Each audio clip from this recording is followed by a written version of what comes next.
Assalamualaikum warahmatullahi wabarakatuh. A'udzu billahi minasyaitonir rajim. Bismillahirrahmanirrahim. Alhamdulillahilladzi 'allama bil qalam, 'allamal insana ma lam ya'lam. Allahumma shalli 'ala sayyidina Muhammadin as-sayyidil arabi wal ajam, amma ba'du. Ma'asyiral muslimin rahimakumullah. Indonesia adalah negara yang majmuk dalam segala aspek, baik dalam aspek suku, budaya, bahasa, maupun agama. Karena kemajmukan inilah, maka umat Islam harus bisa menampilkan wajah-wajah Islam yang membawa ajaran rahmatan lil alamin. Untuk itulah kita selaku umat Islam harus mengamalkan ajaran-ajaran agama secara moderat, menjadi muslim yang moderat, tidak ekstrim dalam mengajarkan atau mengamalkan agama, juga tidak menyepelekan dalam hal agama. Dalam Islam hal ini disebut dengan Islam wasatiyah atau tawasud dalam beragama. Hal ini juga difirmankan oleh Allah Subhanahu wa taala dalam Al-Qur'an surat Al-Baqarah ayat 143 yang berbunyi, A'udzu billahi minasyaitonir rajim. Bismillahirrahmanirrahim. Wa kadzalika ja'alnakum ummatan wasata litakunu syuhada'a 'alan nasi wa yakuna ar-rasulu 'alaikum syahida. Yang artinya, dan begitu pula telah kami jadikan kalian sebagai umat yang wasaton, yang pertengahan, yang adil dan pilihan, supaya kalian menjadi saksi atas seluruh umat manusia, dan Rasulullah Muhammad SAW menjadi saksi atas kalian semua. Hadirin ma'asyiral muslimin rahimakumullah. Dalam beragama secara moderat dapat dilihat dan dapat kita amalkan dalam 3 dimensi.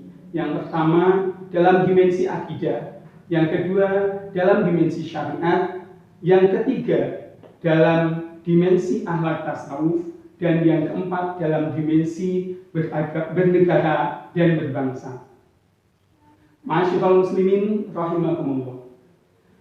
Menjadi muslim yang moderat dalam dimensi akidah, bahwasanya kita dalam berakidah tidak boleh mengikuti ajaran Jabariyah dan juga Qadiriyah, di mana akidah Jabariyah menyatakan bahwasanya seluruh kegiatan manusia adalah paksaan dari Tuhan.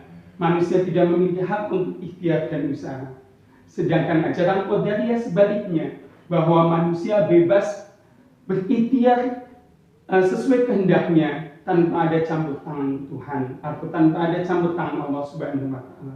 Tentu ini tidak sesuai dengan kaidah-kaidah kita sebagai umat muslim yang moderat. Kaidah yang sesuai adalah bahwasanya kita manusia diberikan hak untuk ikhtiar, tapi tanpa melupakan takdir dari Allah, karena sesungguhnya semua berasal dari Allah. Itulah akidah Ahlus Sunnah wal Jamaah yang berada pada pertengahan atau wasatiyah dalam beragama. Moderat dalam dimensi yang kedua, yaitu dalam dimensi syariat, bahwasanya dalam syariat kita mengenal antara ikhtiar dan tawakal. Ikhtiar dan tawakal ini harus sinkron dan harus sejalan, karena ikhtiar tanpa tawakal seakan-akan meniadakan Tuhan, meniadakan Allah Subhanahu wa taala. Dan tawakal saja tanpa ikhtiar, kita hanya akan bermalas-malasan saja dan hanya mengharapkan dari Tuhan saja tanpa mau berusaha. Tentu hal ini tidak baik untuk kita. Ma'asyiral muslimin rahimakumullah. Adapun moderat dalam dimensi yang ketiga, yaitu dalam dimensi akhlak tasawuf. Dalam akhlak tasawuf kita mengenal adanya syariat dan hakikat. Antara syariat dan hakikat dalam beribadah ataupun dalam beramal sehari-hari harus sinkron dan harus sejalan seiring. Karena apabila kita hanya melaksanakan syariat saja tanpa hakikat, maka sama saja dengan kebohongan. Dan apabila kita hanya mengandalkan hakikat saja tanpa syariat, sama saja itu hal yang kosong, sia-sia. Hal ini sesuai dengan dawuh seorang ulama, yaitu Abu Usamah Al-Halili, yang mengatakan bahwa syariatun bila haqiqatun batilatun wa haqiqatun bila syariatun atilatun.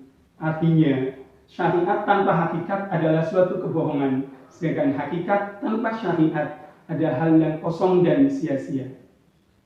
Ma'asyiral muslimin rahimakumullah. Adapun dimensi yang keempat, yaitu moderat dalam berbangsa dan bernegara. Dalam berbangsa dan bernegara, apalagi di Indonesia, negara kita sudah tahu bahwa Indonesia negara yang beragam, majemuk dalam suku, bangsa, adat istiadat maupun agama. Maka kita tidak boleh menyalah-nyalahkan orang lain, apalagi sampai mengkafirkan karena berbeda pandangan. Kita harus mengedepankan ukhuwah, yaitu ukhuwah Islamiyah bagi sesama muslim, ukhuwah wataniyah bagi masyarakat berbangsa dan bernegara, juga ukhuwah basyariyah. Apabila kita mengedepankan ukhuwah dalam segala hal, insya Allah kita tidak akan memiliki pandangan yang buruk terhadap orang lain dalam beragama, dalam pemahaman agama, ataupun orang lain yang berbeda agama dengan kita. Hal ini disampaikan juga dalam Al-Quran yang berbunyi, in ahsantum ahsantum li anfusikum wa in asatum falaha. Jika kalian melakukan perbuatan baik, maka kebaikan itu akan kembali kepada kalian sendiri. Dan apabila kalian berbuat buruk, maka keburukan itu pun akan kembali kepada kalian juga. Ma'asyiral muslimin rahimakumullah. Dalam perbedaan agama, kita juga harus menyatakan dengan tegas, lakum dinukum waliyadin, tanpa harus menyalahkan orang lain dengan berbeda pandangan atau berbeda agama. Ma'asyiral muslimin rahimakumullah. Perbedaan adalah rahmat. Rahmat yang akan indah apabila kita menyikapinya dengan baik. Perbedaan adalah suatu rahmat yang diturunkan oleh Allah Subhanahu wa Ta'ala. Maka dari itu, kita selaku umat Islam yang akan mengajarkan agama yang rahmatan lil alamin, kita harus saling menyadari dan mari kita berlomba-lomba dalam kebaikan. Fastabiqul khair. Demikian yang dapat kami sampaikan. Banyak kekurangan dan kesalahan, mohon maaf yang sebesar-besarnya. Ihdinas siratal mustaqim. Assalamualaikum warahmatullahi wabarakatuh.